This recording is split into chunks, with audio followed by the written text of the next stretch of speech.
Assalamualaikum warahmatullahi wabarakatuh. Halo, perkenalkan nama saya Suwesti Dwi Febriani, mahasiswa Ilmu Perpustakaan Universitas Diponegoro kelas A tahun 2020.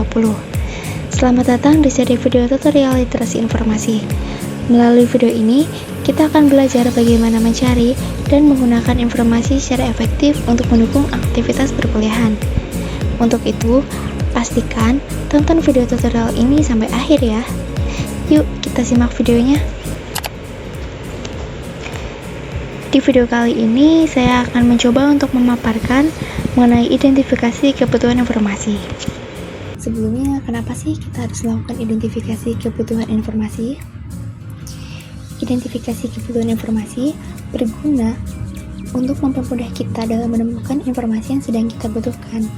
Selain itu, kita juga dapat menemukan informasi yang lebih spesifik dan sesuai dengan apa yang kita inginkan. Untuk melakukan kegiatan tersebut, kita memiliki 3 step yang harus dilakukan dan harus sesuai urutan step by stepnya. Yang pertama, identifikasi rumusan masalah. Yang kedua, mengembangkan kata kunci. Dan yang ketiga, memformulasikan kata kunci.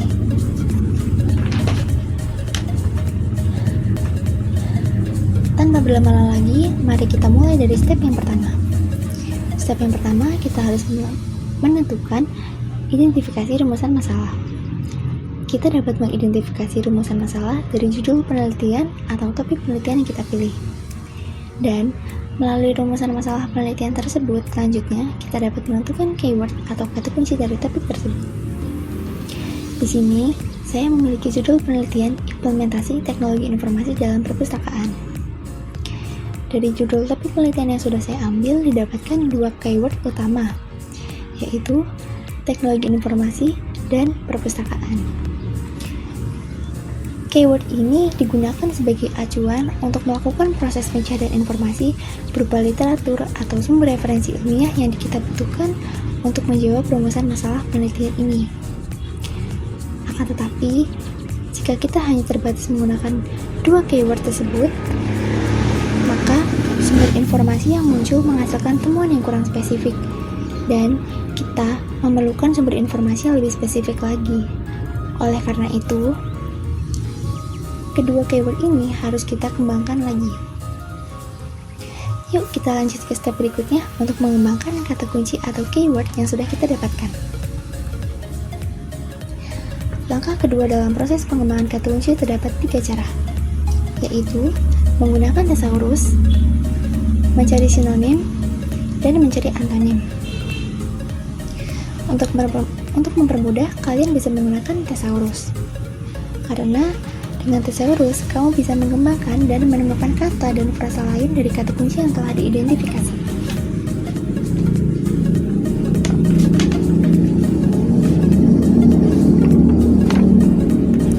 Selanjutnya, memformulasikan kata kunci. Setelah menemukan dan mengembangkan kata atau frasa lain dari keyword utama yang kamu punya, langkah terakhir dalam proses identifikasi kebutuhan informasi adalah memformulasikan kata kunci atau menyusun konsep keyword. Penyusunan konsep kata kunci ini digunakan untuk mempermudah dalam menemukan sumber informasi yang spesifik, sehingga kamu dapat memperoleh informasi yang sesuai dengan apa yang kamu butuhkan.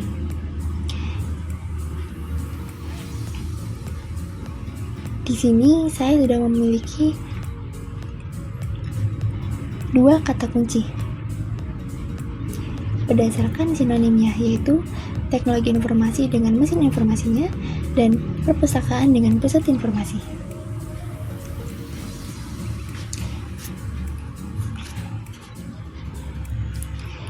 Hasil dari pengembangan kata kunci tersebut dapat dijadikan modal dan melakukan pencarian informasi yang relevan. Dari kata kunci yang telah dikembangkan, kamu bisa buat tabel seperti contoh ini. Tabel tersebut menunjukkan bahwa kamu bisa menggunakan 2 alternatif formulasi kata kunci untuk mencari sumber informasi yang kamu butuhkan. Misalnya, pada alternatif pertama, kamu dapat memasukkan kata kunci teknologi informasi dan perpustakaan. Apabila kamu ingin mencari sumber informasi lainnya yang lebih spesifik, kamu dapat menggunakan alternatif yang kedua, yaitu mesin informasi dan pusat informasi. Ataupun kamu juga bisa melakukan kombinasi dengan menghilangkan pasangannya dan begitu seterusnya.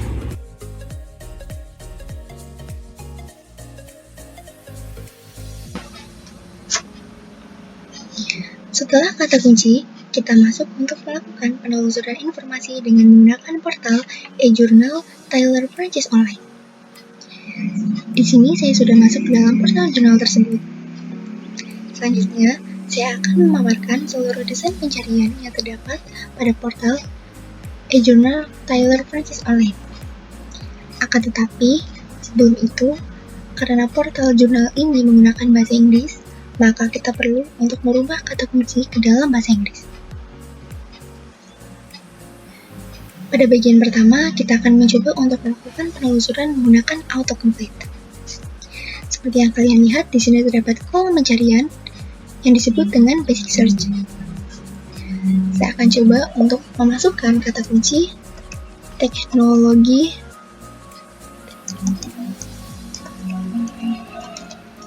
information. Nah, di sini kita dapat lihat terdapat beberapa rekomendasi pencarian. Hal ini disebut dengan fasilitas autocomplete.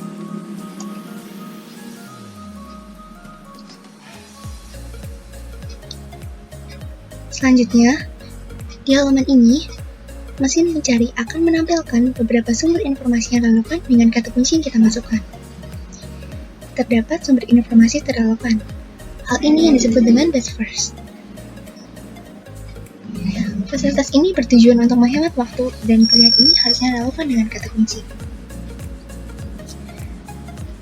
Selanjutnya, pada bagian kiri terdapat filters. Filter ini disebut dengan facet navigation. Fungsinya filter ini adalah untuk menyaring kembali sumber informasi. Dapat dilihat, di sini terdapat fitur akses tipe, subject, publish in, publish date,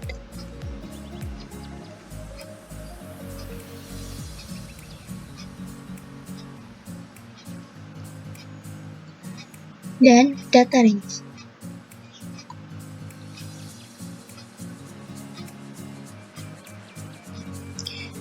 Fitur akses tipe ini digunakan untuk menampilkan artikel atau jurnal yang diakses secara penuh dan terbatas. Selanjutnya, pada filter subjek ini merujuk pada kelompok keilmuan. Di sini kita dapat melihat terdapat beberapa kelompok keilmuan seperti engineering dan teknologi.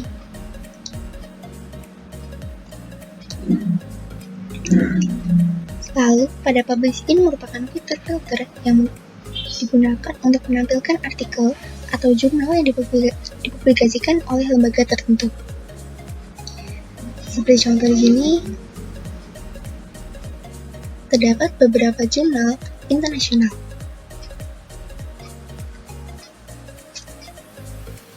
Selanjutnya, pada bagian publication date, merupakan fitur filter untuk mencari artikel atau jurnal yang dipublikasikan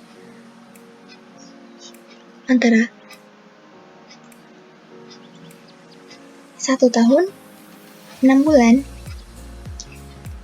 3 bulan, ataupun sebulan yang lalu.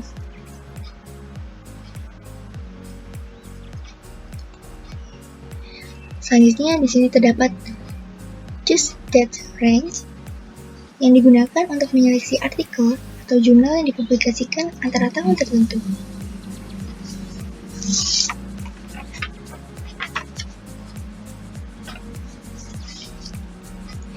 Itu tadi bagian dari basic search.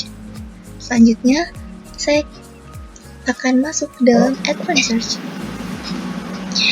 Dapat dilihat tampilan pertama advanced search di bagian kiri mungkin hampir sama dengan basic search, hanya dengan tampilan yang sedikit berbeda.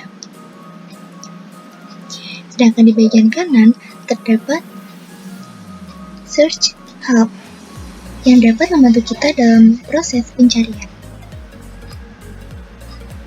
Selanjutnya, pada bagian bawah, di sini terdapat cara penggunaan boolean operator.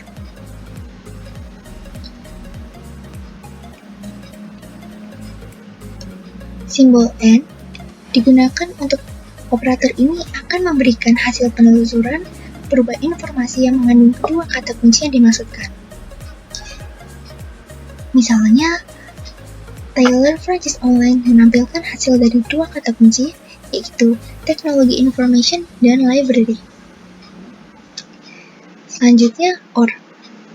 Operator ini akan menghasilkan informasi yang mengandung salah satu kata kunci atau kedua kata kunci. Misalnya, Taylor Francis Online menampilkan salah satu hasil penelusuran dari kata kunci, teknologi information dan library. Lalu, pada bagian bawah terdapat not. Operator ini memberikan hasil penelusuran berupa informasi yang tidak mengandung kata kunci. Misalnya, teknologi information, not information service. Selanjutnya saya akan jelaskan pada bagian kiri halaman. Di sini terdapat fitur search for, publication date, citation search,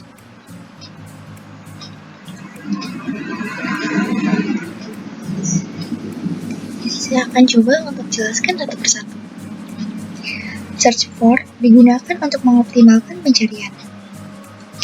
Misalnya, kita ingin kata kunci kita dibaca sistem berdasarkan title, author, keyword, dan abstract.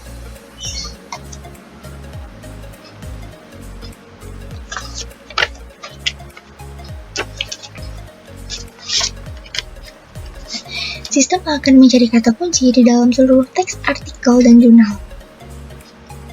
Lalu, publication date masih sama dengan basic search. Selanjutnya, citation search. Fitur ini untuk menyaring jurnal yang relevan berdasarkan judul jurnal, tahun, volume, pembahasan, dan halaman. Selanjutnya, saya akan mencoba untuk memasukkan kata kunci teknologi information pada kolom enter search term.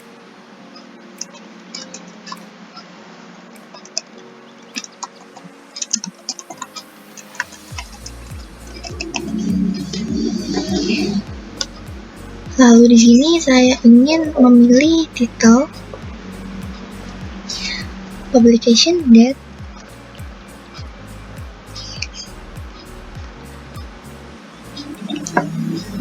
saya pilih 1 tahun yang lalu agar hasil penelusuran tidak terlalu lama. Dan selanjutnya saya akan klik search.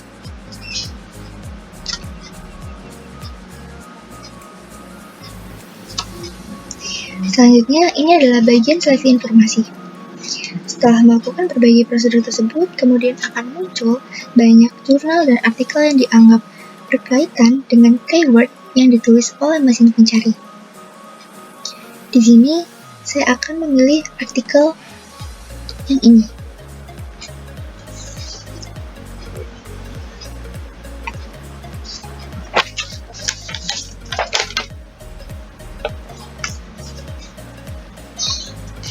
Selanjutnya adalah penggunaan informasi. Saya menggunakan artikel ini karena artikel ini dapat di-download full text dan terdapat fitur print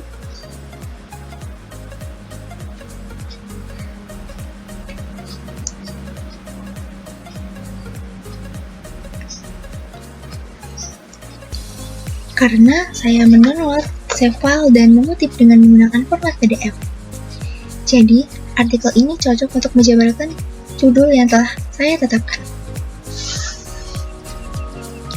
Baik, itu tadi merupakan penjelasan mengenai bagaimana cara mengidentifikasi kebutuhan informasi, dan dilanjutkan dengan penjelasan mengenai bagaimana cara mengakses portal jurnal Taylor Francis Online.